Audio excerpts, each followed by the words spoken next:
What's up, world? I'm Cameron McKinney, and this is Pop Culture Spotlight, a podcast about the movie American Fiction. Here's a quick synopsis. Thelonius Monk, an established author, as a joke writes a book filled with tiresome black stereotypes and tropes, and out of nowhere, it becomes a bestseller.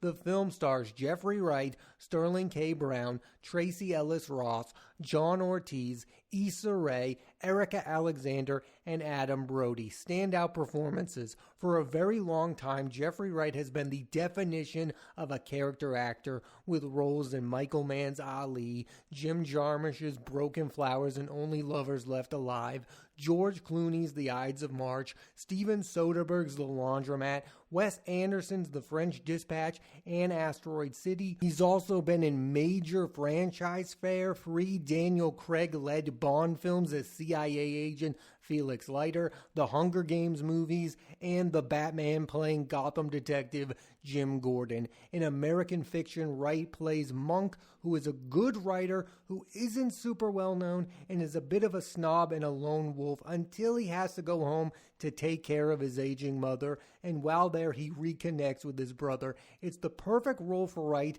because he crushes great dialogue and has an all-time great voice. One thing I love about movies is seeing an actor who crushes it in every supporting role he's in be given the chance to be the lead of a really good movie, and this is Jeffrey Wright getting that chance, and he nails it. Wright's co-star in American Fiction, Sterling K. Brown, is best known for his work on television, The People vs. O.J. Simpson, and of course, This Is Us. He has been also really good in movies. Waves, where he plays a strict sports dad. Many, including myself, thought he should have gotten an Oscar nomination for that film. And then you have American Fiction, where Brown plays Cliff, Monk's brother, who has a tenuous relationship with the family. I could not have been more impressed with Brown, who plays this larger-than-life presence with real humor and soul. That's one of the major selling points of this movie, seeing two of our most consistent actors in Jeffrey Wright and Sterling K. Brown come together and give an acting masterclass. Brown will next star in the movie Atlas with Jennifer Lopez.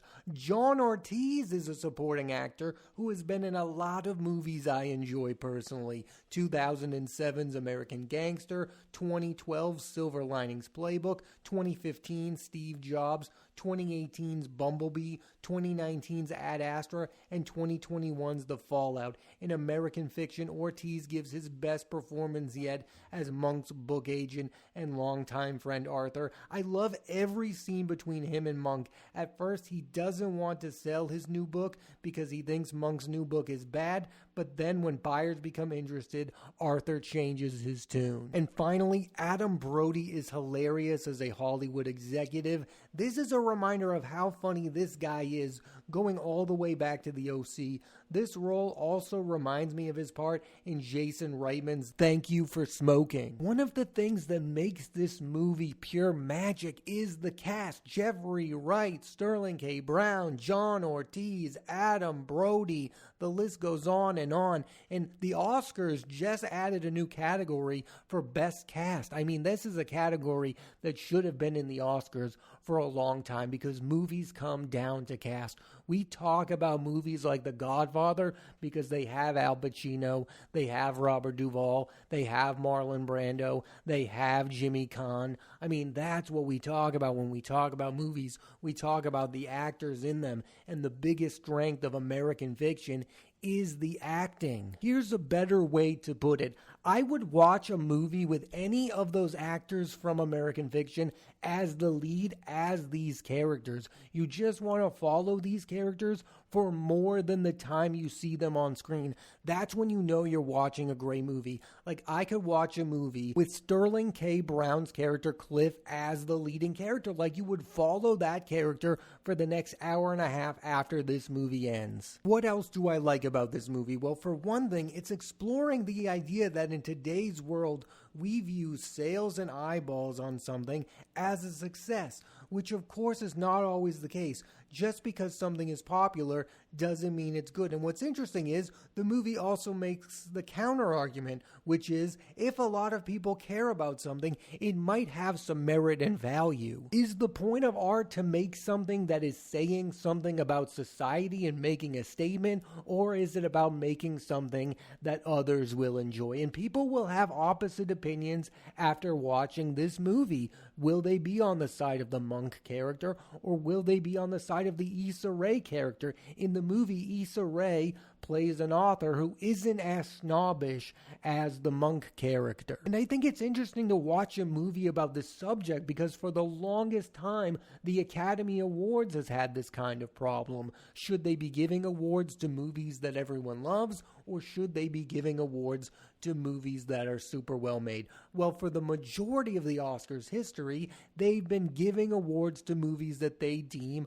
are super well made and sometimes not seen by the masses. But I feel like in today's world, that's the struggle because the Oscars are losing ratings year after year. So should they be giving awards to movies like Joker? I mean, Joker was nominated for Best Picture. Joaquin Phoenix won Best Actor.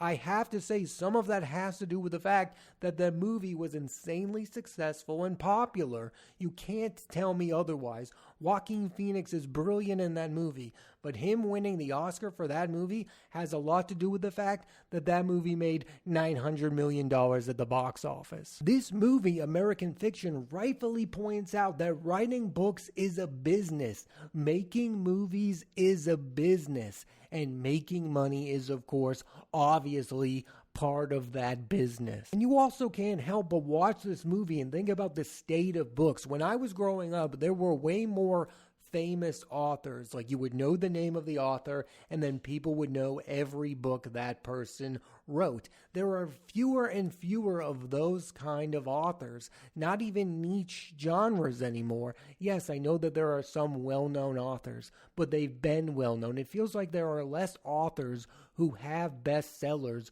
who write book after book that become hits after hits. Oscars. American Fiction was nominated in a number of the big categories, starting with Jeffrey Wright getting his first nomination for a leading actor. Many, including myself, believe he should have gotten his first nomination last year for his performance in Wes Anderson's The French Dispatch. I do agree the actor deserved a nomination. Now, does he have absolutely any chance of winning this award? No, there are two men who have a legitimate chance of winning Best Leading Actor, and they are Paul Giamatti for The Holdovers and Cillian Murphy for Oppenheimer. And personally, I would prefer Cillian Murphy to win the award, although I could justify Paul Giamatti winning it.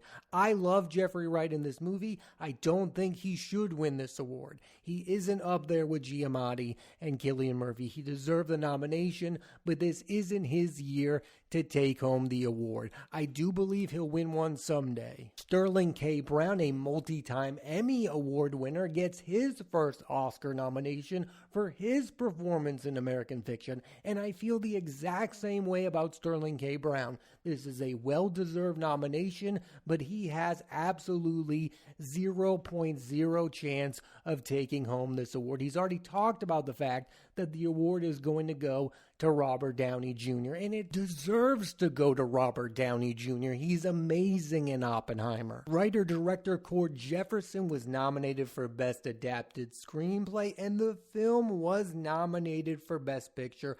I love this movie. I really enjoyed this movie. I don't think it's taking home a trophy at the Academy Awards. Just being there is the victory for a movie like this. It gets eyeballs on the movie. These are the kind of movies that should be getting that 5 to 10 spot, getting a Best Picture nomination because they're well made and they deserve more eyeballs. That is the purpose of the Academy Awards, is to nominate movies that are well made and deserve a bigger audience. And I think this movie has gotten more attention and more people watching it because of these Oscar nominations. I still believe getting a Best Picture nomination helps your numbers at the box office. We're seeing that with Poor Things. Poor Things has a chance to make $100 million at the box office, and it's not all because of Emma Stone. It's going to have a lot to do with the fact that the movie is getting wide recognition by critics and audiences alike. It's getting that Oscar nomination. It's Emma Stone getting nominated for leading actress. It's Jeffrey Wright getting nominated for leading actor that's going to get more people to watch American Fiction. One of the things that most impresses me about this movie is how effective of a satire it really is. I think it's super hard to be satirical in the year 2024 because we're all in on the joke all of the time, and I feel like this movie doesn't try too hard. It's kind of simple, but it's super effective, and I think it's what makes the movie work is the satirical nature of it. This movie also has me thinking writers just make some of the best leading characters in movies. I mean, think of the examples of some of the best movies of all time. Writers are usually the lead of it. I'm thinking about Barton Fink. John Turturro as Barton Fink. That's such a great character. Adaptation where Nicolas Cage is playing a fictionalized version of Charlie Kaufman. I mean, that's my all-time favorite Nicolas Cage performance. And I just feel like when actors play writers, they really go for it and they have lots of fun because we have this idea of writers being these zany characters. And what's fascinating about the Monk character is he believes he is writing great things that people are misunderstanding. He believes the things that people don't pay attention to are his great writing, and the thing that makes him famous, he doesn't even want credit for because he doesn't think it's good. Monk doesn't want to be known as a famous writer. Monk wants to be a famous writer for what he believes is good writing. And I think that's another commentary on today's society is you don't get to pick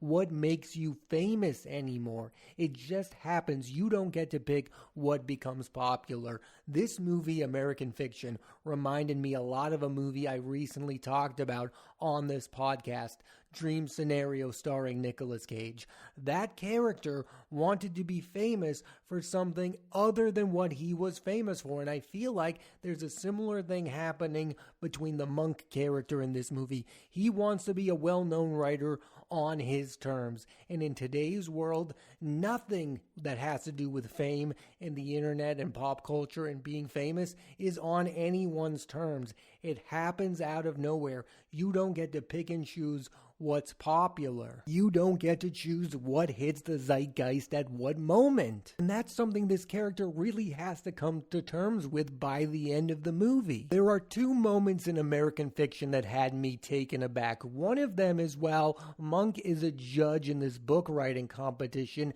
him and the other judges talk about whether or not they should have to read every book front to back in the competition. And that's interesting because it's admitting that every single participant in a competition is not always given a fair chance. That was a really realistic viewpoint on how these committees are usually run. You can talk about the Academy Awards. Not every good movie is given a fair chance to be the Best Picture win. But the reason a movie wins Best Picture is because there's a lot of talk surrounding that movie. There's popularity surrounding that movie. There's a real buzz about that movie. Sometimes it doesn't come down to the actual quality of the movie itself. And then the other moment is a back and forth between Monk and the character played by Issa Rae. Her character, in the opinion of Monk, has written a similar book to hers, but she doesn't like his book.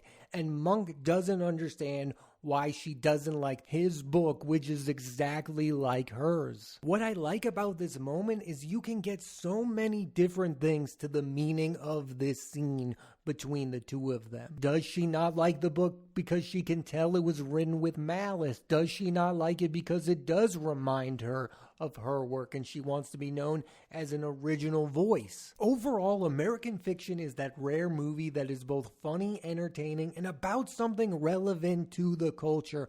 A movie can be entertaining and about something. This movie is about something. It's about movies. It's about writing. It's about books. And I think anyone who's into something creative can relate to the Monk character. They want to be well known for something that they believe is good. Musicians want to be well known for songs that they believe are good. Directors want to be well known for movies they think are good. Actors want to be well known for movies they think are good. It's all the same. And when you're well known for something you don't think is good, you have a real pause about that. You don't want your name connected to that. And that's what the Monk character is dealing with this movie. He is having real guilt around the fact that everything in his life that's good is coming from something he doesn't like. He's written this book he doesn't like, and it's getting him a lot of opportunities and a lot of money. One of the most relatable scenes of this movie for me is when Monk is questioning his girlfriend for reading the book that he wrote that he doesn't like. Now, the point of the movie is that people do not know that Thelonius Monk wrote this book, and he can't understand why his girlfriend is giving it the time of day. Not only because he doesn't like it, because he doesn't like the fact that she's enjoying it. We've all been there when friends and families like a song or a movie that we don't like, and we can't understand why they are liking this. But I think what we're seeing more and more is it doesn't always come down to the quality of a book or a movie. It comes down to the conversations around them, and people want to be included. I believe that Barbie and Oppenheimer are an example of that. Do I believe those are two of the best movies of this year? Absolutely. But there is real bias around the fact that those were the movies that had the most conversations around them. Everyone wanted to see Barbie and Oppenheimer at the same time because everyone was doing that. We wanted to be part of the conversation. We wanted to be a part of something. And that's what's cool about seeing something that everyone is seeing. There's so many movies that are an example of that. Titanic was a real moment. Everyone was seeing that movie. We all wanted to be in on that conversation of seeing a movie like that. And it's the same with books. If you hear that a lot of people are reading a book, you want to read that book, especially if your friends are in on it. It starts the conversation. Yes, it's fun to like a movie that not a lot of people have seen, but you know what's better? Liking a movie that you know everyone is going to see and everyone is going to talk about. That's when movies are at their best, when you can talk to someone and about a movie and you know that everyone in the room has seen that movie. That is the height of movies. That's the height of books. That's the height of an author, is when you say that name and you know what works you're talking about. The great debate about this movie is, was Monk's life better when he was an author who wasn't super well known, but few people thought he was an excellent author, or when he was making a boatload of money off of this one book? And that's the great debate, because I'm sure authors will have different varying points of view about this. There are so many people who want to write best-selling books, but there are also people who would say, I only want to write books that I'm proud of. The counter argument is maybe Monk shouldn't take himself so seriously. Maybe it's okay if he writes one book that is super popular, and maybe that book's popularity would get more eyeballs onto his other books. Maybe there's a better way of looking at things than the way Monk looks at it in American fiction. Maybe it's okay for an artist to have his name connected to something he doesn't enjoy, but everyone does enjoy. I always think about the fact that Christopher Plummer was not the biggest fan of The Sound of Music, and I understand it. He wanted to be a serious actor. He didn't think that would be his most well-known movie. Well, you wouldn't have gotten those great performances in movies like The Girl with the Dragon Tattoo or in Michael Mann's The Insider if it weren't for The Sound of Music. Ultimately, it was very good that Christopher Plummer was in a movie loved by families across America. I mean, that was a good thing for Christopher Plummer, and I find it kind of sad that he wasn't willing to realize that. I always go back to, if people like the book you wrote or if people like the movie you're in, there has to be some merit to that project. Popularity isn't everything when it comes to movies and TV, but it's something. It says something. It says people care about the thing you're working on, and like it or not, people liked the book that Monk wrote in this movie. American Fiction is one of those movies that will have you talking about it long after you see it. You will have a lot of different opinions about the movie. It is one of the best films about a writer I've ever seen. Thanks for listening to this edition of Pop Culture Spotlight. I'm Cameron McKinney, and there'll be a new episode of the podcast every Thursday on Apple Podcasts and Spotify. I highly recommend you check out the movie American Fiction. Next week on the podcast, I'm talking about the movie The Color Purple, starring Taraji P. Henson, Danielle Brooks, Coleman Domingo, Corey Hawkins, and Halle Bailey. So tune into that and please rate, review, and subscribe.